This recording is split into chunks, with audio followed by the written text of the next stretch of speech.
So before I introduce our guests, the t-shirts in the background, that's not their closet. It's not like they're not tidy enough and they just didn't clean up their bedroom. No, the company makes t-shirts, so that's the product. So that's not a closet, that's the actual product. And so today we have a very interesting company participating for the first time called Eco-Blu. So they're from Brazil and they make t-shirts. And so what I really like about this country, this company, not only is that the product is, everyone uses t-shirts. I think I have a t-shirt on me now. Most of you probably have. So it's possibly the most ubiquitous clothing item. I mean, I cannot imagine what else is, maybe underwear, but I guess t-shirts are extremely popular. So all of you, I assume, are in one way or another users of this product. And maybe important, and that's the other thing that I particularly like about this company, you may be actually clients of or customers of Eco-Blu without even knowing this, because the company makes t-shirts for other companies, so the so-called private label production. So a company can come to them and say, we want t-shirts under this brand name. And so Eco-Blu makes the product, but then a different company slaps the label and say, well, that's our product. In fact, to my knowledge, most of the big brand companies operate exactly this way. And so we may be wearing Eco-Blu t-shirts, even though the brand is actually something else. So we would like to learn, or I hope you students would like to learn more about how this industry operates, because again, often it's something we never think about, but it's an interesting sort of, world out there. And often the labels are not fully representative of the true origin of the product.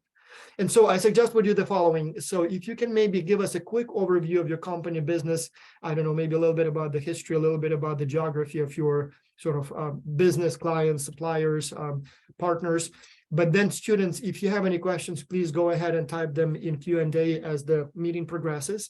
And we always try to do it more as a Q&A, sort of as an interview. So if you ask a question about the topic being discussed, we may ask it right there. But then once we have the short presentation, we will move on to Q&A. And at that time, I encourage you not only to type your questions, but maybe even raise hand. You have a button for that, and join us live with video and audio and talk to us. And some students couldn't attend. They knew they wouldn't be able to attend, so they emailed me their questions. So I'll also ask those as we progress with our meeting. So gentlemen, I'm moving the microphone over to you. And I don't know, Professor Germano, do you want to say a few words, maybe introduction? So Professor Germano is the one who connected us. And so he's been with X-Culture for a decade now, it seems like.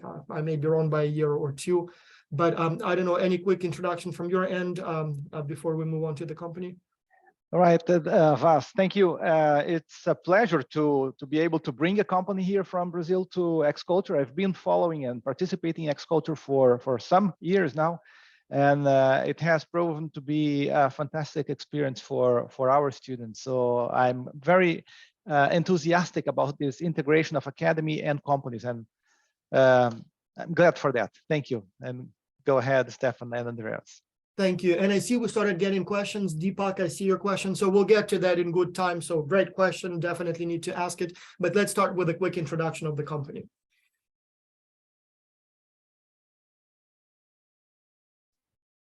Okay. Hello. So my name is Andreas. This is my brother, Stefan.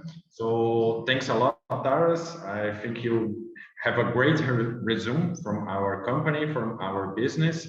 So we are dedicated 100% in private label, like Tara said. So it's a B2B business, and we produce t-shirts, polo t-shirts, and pants and shorts with cotton. So we'd like to show you some products. Have you ever seen some of them? But we have some products here that, like Tara said, we produce for most of the brands in Brazil.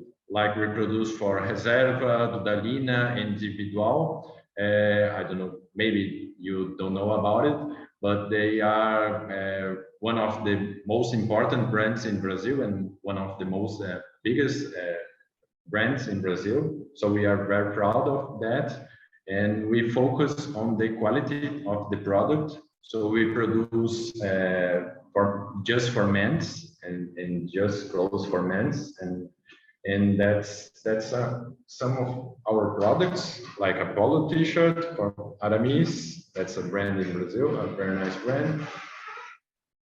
This is like a t-shirt with different fabric and different styles. So you can see that's not so basic t-shirts and not so basic polo t-shirt. We have specialized in different products and different fabrics and different details and something like this. So it's nice to show They you. do look more sophisticated, so it's not just a plain t-shirt. You have all kinds of different elements there, the pocket, the I don't know how all those elements are called, but yeah, it seems like yes, like a fleece, a hoodie, or something like that. We produce as well. What brand is this one? Is it Nautica by any chance?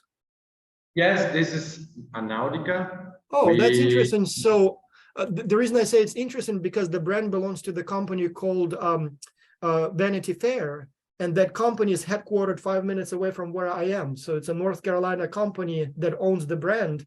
So, and I yes, knew the that PG company, I guess. Hmm? PG company. Yes, that's it.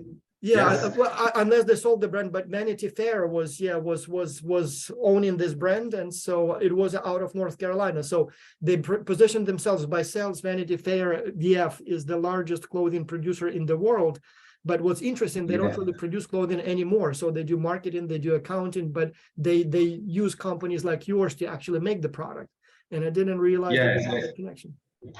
Yes, we produce to a company in Brazil that has the license to produce Nautica. Interesting. PG doesn't produce in all the world. So here in Brazil, a company bought this license to produce Nautica, and then they don't produce too, and then they send us to produce for them. Interesting. So that's like double outsourcing. So complicated work. Yes. Oh, interesting. Huh. Yes. Okay. That's another t-shirt for Nautica that we are. Yeah. Somebody, Gabby, is saying that the products look super soft and comfy. So yeah. They do look that way. And we are the only one fabric company in Brazil that is authorized to produce for Hard Rock Cafe, Hard Rock Life, and Hard Rock Hotel. So we are very proud of that too. And they are expanding business here in Brazil and South America. Actually, we have already export for South America, like Uruguay, Paraguay, Chile, Santiago, Chile, and Venezuela, Mexico também, Mexico too, sorry. And that's a very nice and very proud for us to produce for them. So for students, if I may brag again about another connection, so Hard Rock International is our close partner and friend. So in 2018, we had a symposium in Miami, and so Hard Rock International, which is the company that owns Hard Rock Cafe, so they were our host. And so we met all of the founders. It's the company is owned by an Indian tribe, Seminoles.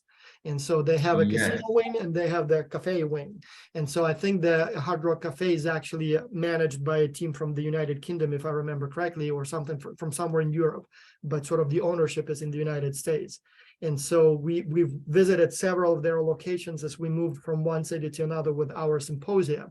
And we still stay in very close touch with them. So Professor Bauman is a personal close friend with Jimbo Osceola, who is basically in charge of the hospitality business of this conglomerate.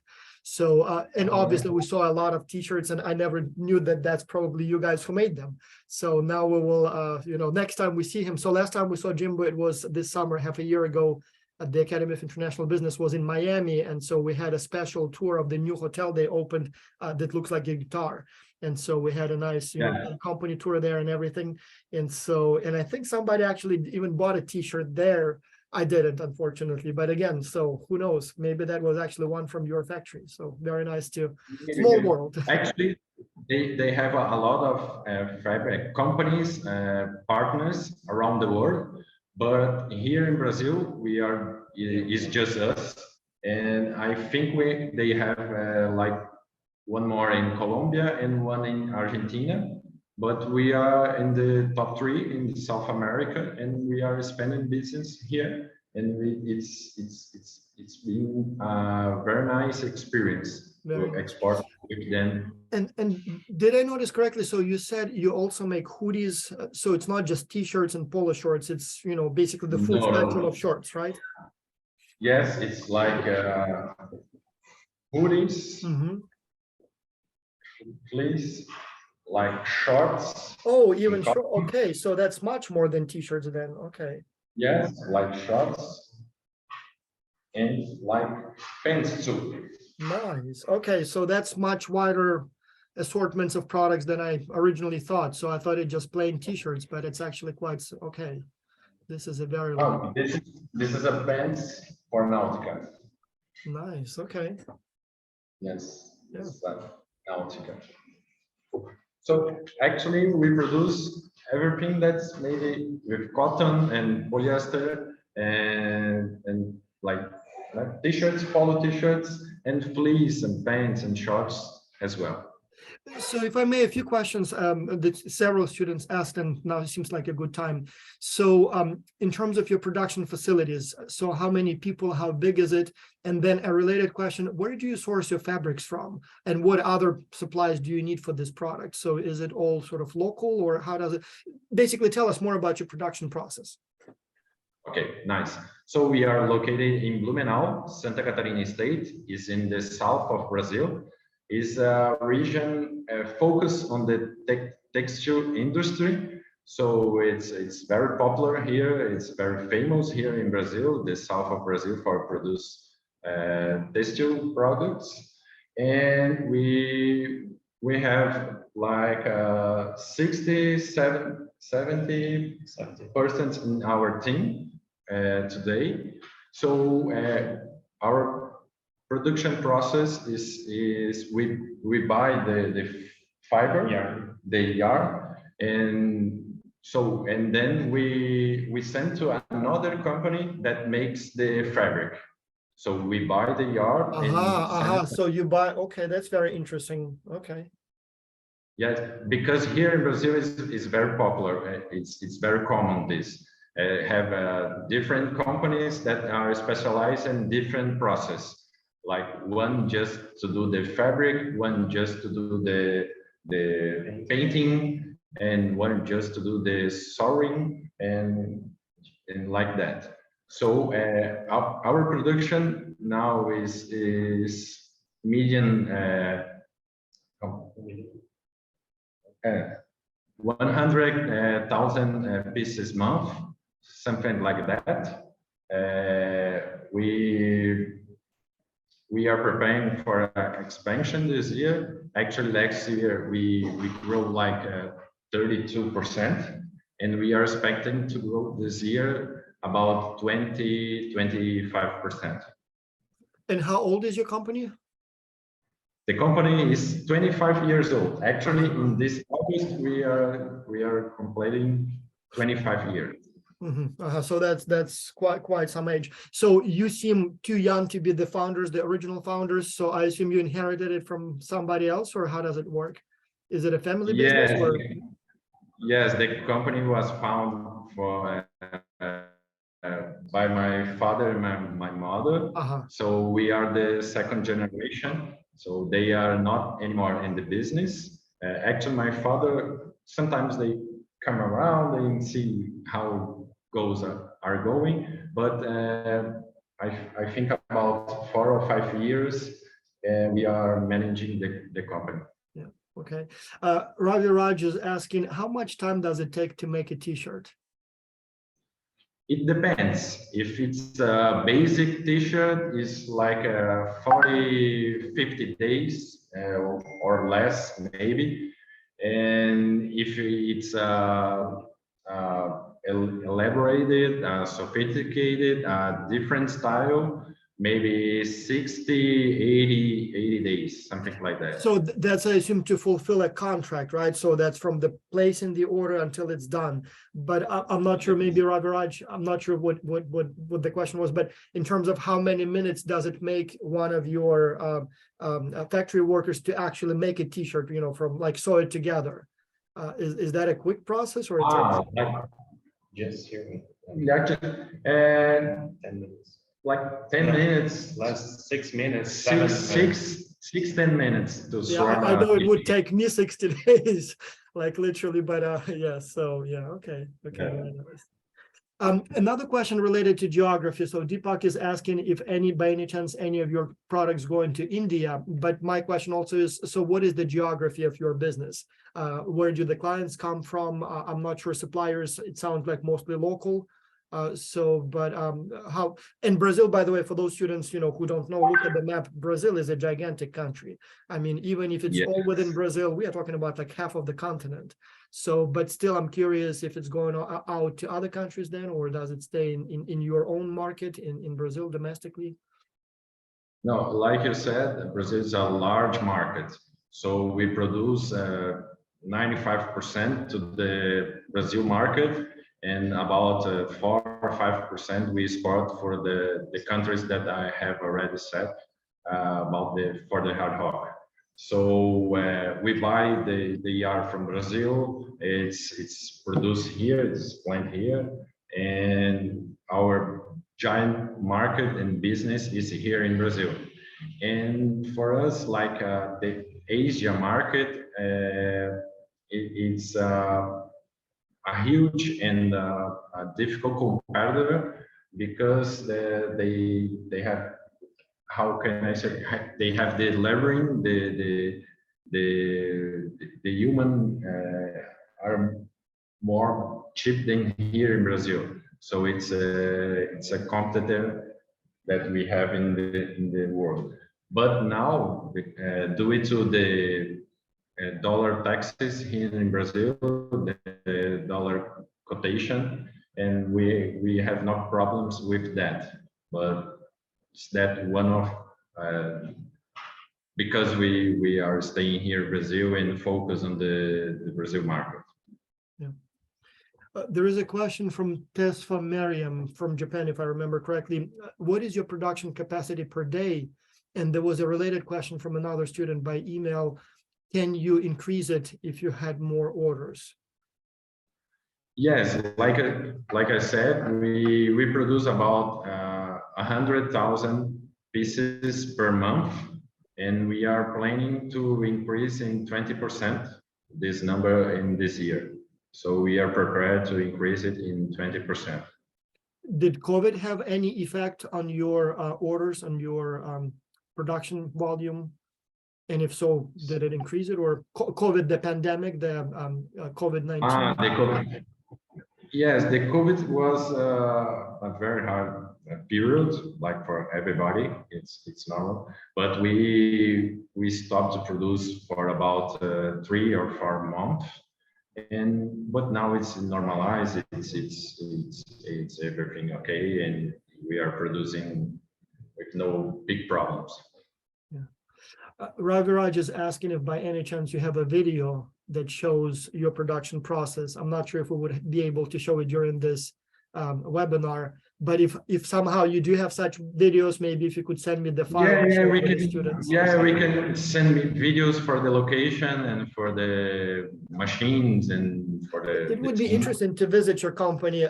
One of our clients was a company called Eurosole. So it's a Italian company that makes soles for shoes, and so like Adidas running shoes and all kinds of shoes. So in a way, they make part of the shoe, but nobody knows about them because it's sold as a under different brands.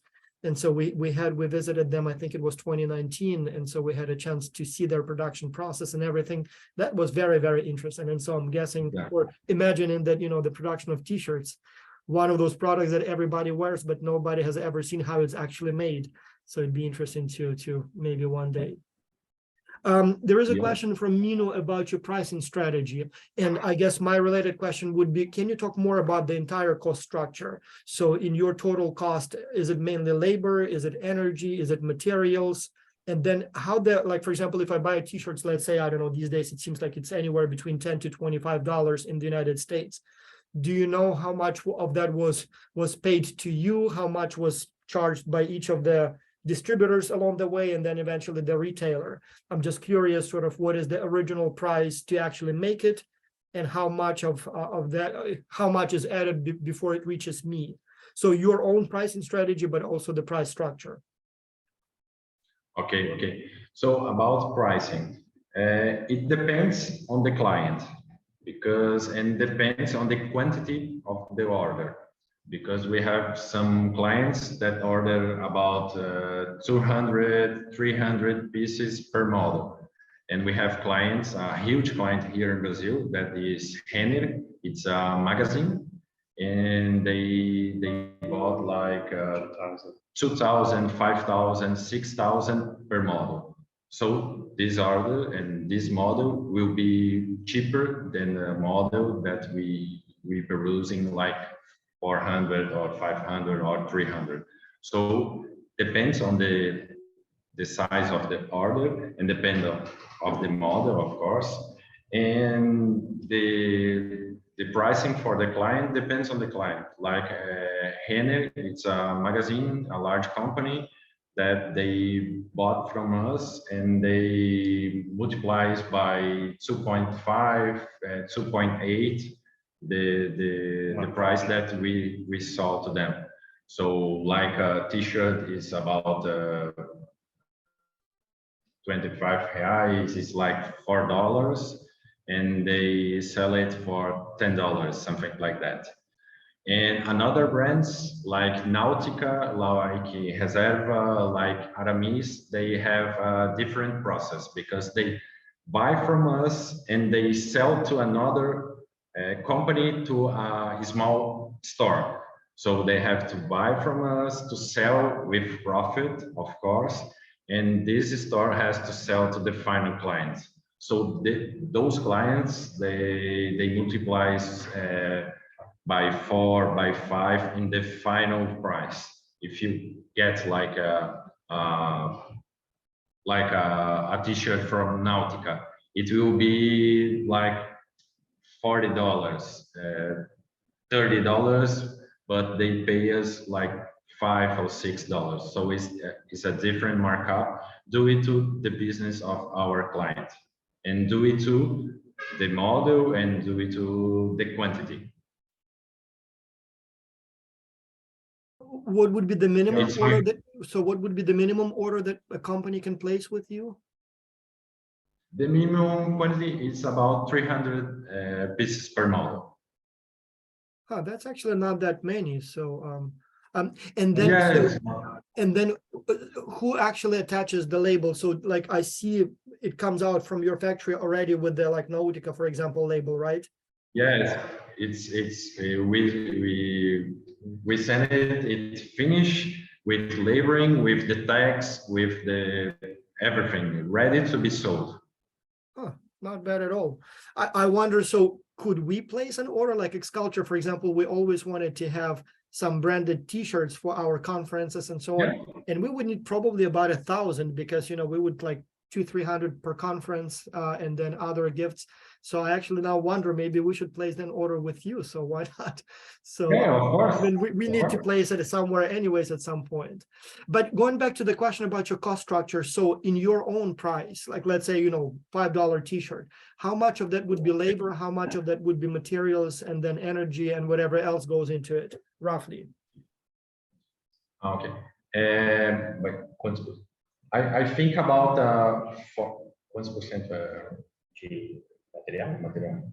Material é 60%. I think about 60% of the pricing is material, like fabric and I don't know, like other raw material and other things, and about 25-30% about services. Yes, 25-30% about the laboring, like men's work. Yeah. And 10% taxes and yes, about 10% taxes and something like that. Yeah, that's very reasonable. For some reason, I was under the impression that labor is, you know, a major component, but you're right, material is also, yeah, that makes sense. Yes, material is. Amit is asking about the designs, who owns the design? And there was another question just recently, who actually designs the t-shirts, and then who owns them? So is it made to the customer's design, or you offer some options? How does it work? Yes, the client owns the design and they draw the designs and they make the designs. So actually they come here in our company and produce and make the designs together with our team. But the design are their design. Interesting. So then in terms of the customers we talked about, so Maulowi is asking who are the customers, and we kind of talked about that, but who are also the competitors? So who is your competition then? Okay, we have another companies that made similar products and similar process as our process here in Brazil and in our region, but we are specialized in a different product, like a quality product and like a different raw material, a different detail, a different fabric, and so we try to produce a product that is not so easy to another company to produce, that is unique for the client, and we try to get for the client a nice product with a nice price to get successful for both, for us and for the client. Because in our clients like Nautica or like Reserva here in Brazil, they have about 10 or 20 company partners like our company. And our job and it's not to produce and to sell for them, but is to produce, to sell for them with a good quality and to be a partner that grows with the brand, with the label, and grows inside the brand. So like when we start to produce for Reserva, you start producing about 2%, 3% of the necessity. And if you do it okay, if you do it well, they send more production for you. So nowadays we have a large quantity of models in the Reserva and Aramis, due to the process and due to the orders that we send to them. That's the process of growing here in our market and in our business. And I'm guessing, again, correct me if I'm wrong, but it seems like this is probably one of the both most competitive markets, but also markets with the largest number of players. I don't know how many t-shirts are made and sold worldwide annually, but I'm guessing 8 billion people, probably everyone buys at least one t-shirt, probably some buy multiple. So I'm guessing that's like at least 10 billion made worldwide and maybe even more. And it's probably thousands and thousands of companies that compete in this market, right? That make products. So in a way, all competitors, but the market is so big that there seems to be enough room for that. Or am I wrong? Or is there a company that makes like 50% of all t-shirts on the planet? No, that's not. So there is space for all of the companies. And actually in Brazil, we are not able to produce all the demands that the market necessitates.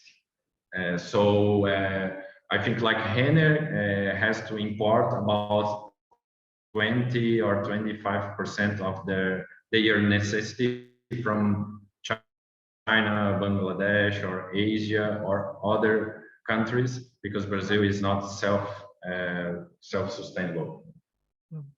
I think you sort of answered this question from Amit Kumar, but just to be sure, so who handles the procurement of the materials? Is it you or the client? I think you said that you place, so who places the order for the materials? So it sounds like that you are doing that, but I guess just to be sure, Yes. I'm just asking. So the client just says, we want this design, but it's up to you then to find the appropriate material and cotton. I want this polo t-shirt, 500 pieces, these sizes, and I want it in 60 days. Okay, let's do this, and we do it all. Yeah. Tesfa Mariam is asking about your financials.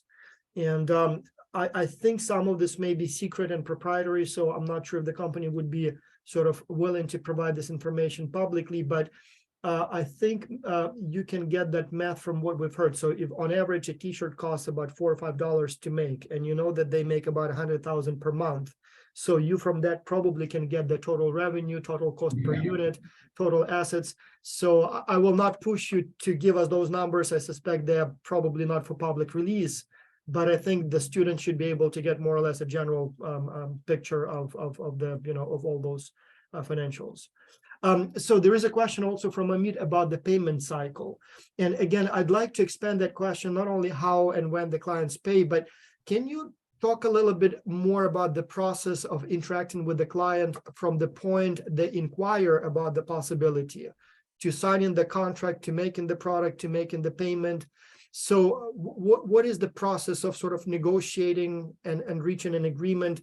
Because again, for students, and obviously you all know, so one of the questions will be, can you maybe talk to potential clients in your markets and inquire with them, would they be interested in placing an order with Eco-Blu? And so maybe all the way to actually bringing a, you know, a contract to the company. But so in order for the students to do it effectively, it would help for them to know how usually this process works. So once there is a client who potentially is interested, so how long does it take? What are the things that you need to discuss and negotiate? Basically, you know, this whole sales process from the beginning till the end. Okay. So I'll start with a necessity or with a client necessity of some product.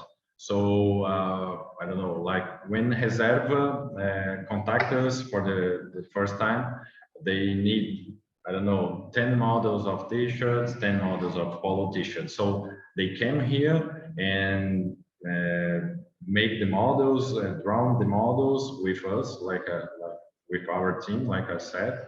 And then we start to do the sampling. So we make a sample, send to them to get it approved. So sometimes, most of the times, it gets approved on the first sample. Sometimes we have to modify something or change color, change some details, to do something that is not like they want. And then we do another sample. And then when we got this sample approved, so we start the negotiation. So, and then it goes to another person in this company, and then we start to negotiate like the quantities, the lead time, the price, and all these details. So when we got the sample approved, so we start to negotiate the order, in fact. And for the order, like we said, it's about 60 days, 7 days, depends on the model. And then we produce it, we send it to the client. And most of our clients here in Brazil, the payment is 60 days after the completion of the, after the shipment of the product? After the shipment, yes, after the shipment. So there is no prepayment or like a down payment, like the initial sort of payment before the order goes into production? In the law. What I mean is, so there is no Brazil, advance, like not even a portion of the payment goes before, so everything is paid after the shipment? in Brazil market, for our clients that we work with them like 10 years, 8 years, 6 years, no, it's not necessary. But when we started, it was necessary. So like when we make when we export for Uruguay or Asunción or Chile here in South America, it's different. It's 50% prepaid and 50% when the order is ready to be sent to the client. So it's a different, and due to the difficult, because it's another country, it's another laws. Of course. Yeah. So there is a question from Rashid about the business model B2B or B2C. I assume it's all B2B, right? All so B2B. yeah, of course, yeah. Yeah, and in fact, sometimes it almost sounds like it's B2B, then to another B, then to another B, and only then to C, right? Yeah. Sometimes, yes. Yeah. Minu is asking, so what is the biggest challenge in your business at this time? The biggest challenge. The biggest challenge is um, to serve our client as as um, as he would like to be served. How can I say that? Is like sometimes the client call us and say, I need a t-shirt like for 30 days I need a t-shirt, or for 2 weeks I need some t-shirt because of this event or this something. So we have to be in a partnership with our client to resolve their problem together with us. So maybe some clients call us or talk to us about, I need a new model that is fashion in Europe, and it's not a new design in Europe. Is we have to do it, and we have to have it here in Brazil. So we rush in the raw material. We try to develop a new raw material to the client. So we try to develop a new model, and that is it's the main business that is that we have to solve for the client. Very interesting. So there are a few more questions, but I would like to make sure that we cover the big ones that came by email. One, what is the percentage of repeat customers? So the orders you receive in a given month, what percentage of those come from the old customers, and what of those are brand new customers that you serve the first time? Actually, we have just a few clients. We are not. Let me see. We have about 10 clients.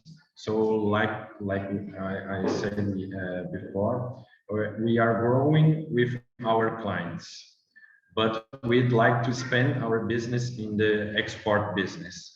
Do it to make safer for our company. Do it to, I don't know. It's safer for a company to export, to be global, to not depend just for one market. Like today, we depend exclusive for the Brazil market. It's a huge market. It's a large market. It's very nice market, but it's just one market. It's just one if there is a financial crisis or something, it can affect the business. Yes, get effect on us. So we start exporting business with hard hot, like we said, about 2 years, 3 years, and we it's in our goal for this year to expand those business for the export. So we are trying to get a new client or maybe two to get our business more safe. Yeah. Marketing. So how do you advertise your services at this time? I assume since you serve B2B, it's not something that you can advertise on TV or in newspapers. It has to be some other way to. So is it, so basically, yeah, how do you promote your business at this time? How do you acquire new clients? How do they learn about you? Actually, it's a self-promotion. How can I say that? It's because are you hearing me? Yes, so the sound is a little choppy, but we hear you, yes. Okay, yes, I guess my Wi-Fi. Okay, now it's okay. It's a large market here in Brazil, but the brands, the labels that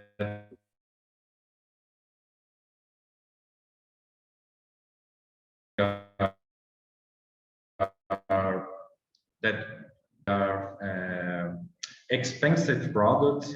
So there is not too much labels focus on those types of models and those types of clients, because our clients sell to the A public, B public. So they sell for persons in a nice condition, financial condition here in Brazil. So there is not so many labels focus on this type of product. So they know each other. So the buyer from the Reserva knows the buyer from Aramis, that knows the buyer from Calvin Klein Brazil, that knows the buyer from Hard Rock. And it's a self-promotion business, it's a talk-to-talk business. It's, oh, Eco-Blu, it's a nice supplier. They sell a good product, they sell a different product. Do you need polo t-shirts, a different style, a different model? Talk to Andreas and Stefan, they can help you with that, something like that. So reputation then is extremely important, I imagine. Yes, yes, the reputation is the most important. Yeah. So we are trying to keep it to 45 minutes, but there is one more question from Deepak that I need to ask. No problem. About your corporate culture or organizational culture. So can you explain the culture of your company? And I'm not sure if you thought about it, but so how would you describe the climate, I guess, and the culture of your company? Oh, how can I say? Here in Brazil, we have a certification that some of our clients requires. That is ABVTEX is the name of the certification. Is similar to Eco-Tax from Europe. Yes, Eco-Tax from Europe. I don't know. Have you ever Yes, heard about something it? sounds similar to ISO, isn't it? Yes. International Yes. Standards Organization certification. Yeah. Yeah, so we have this certification. Actually, we have 3 certifications that certifies with it's everything okay with the social, if the environment, and with the company and with the finance too. And for us, yes, and in the last certification, we got the 10, I guess, 9.9. Yeah. Yes, rate. So we got a gold medal for that. And the climate here in the company, we try to promote a nice climate to work. We try to promote a nice home to work on, because we spend, I don't know, 8-9 hours here per day. Yeah. Maybe more time with our wives and with our family and with our friends. So I think it's very, very nice and very, very important to have a good culture, a good climate, a good team, good persons, and I think that is essential. Yeah. Well, thank you so much. I have a personal question. I guess I'm not even sure if it's appropriate, but I noticed that the city where you're located, Blumenau, sounds extremely German. Your first names are very common German names. Is there a German connection there at all, or it just? Yes. Actually, here in Santa Catarina, we were colonized by German, by Italians, by Portuguese. So it's a very German and Italian region. So like Germano, like Germano as well. I think Germano is just too many connections. I went to high school in Germany, and so I'm reading your brief and looking at the names, and everything sounds very German. I'm like, yeah, I don't know, but it sounds like there may be some connection there historically. But anyway, thank you so much for your presentation. Very informative. So students, you can always ask additional questions by email, and we will forward them to the company. And yeah, here is your chance to impress the company, to come up with brilliant ideas, but maybe also bring some business leads. I know in the past we had instances when some students did such a good job that the companies offered them internships or maybe some sort of jobs being local representatives. So maybe it will be your chance to shine and get into the t-shirt business with Eco-Blu. So, but yes, thank you so much. Very informative. Thank you again, Professor, for connecting us with this wonderful company.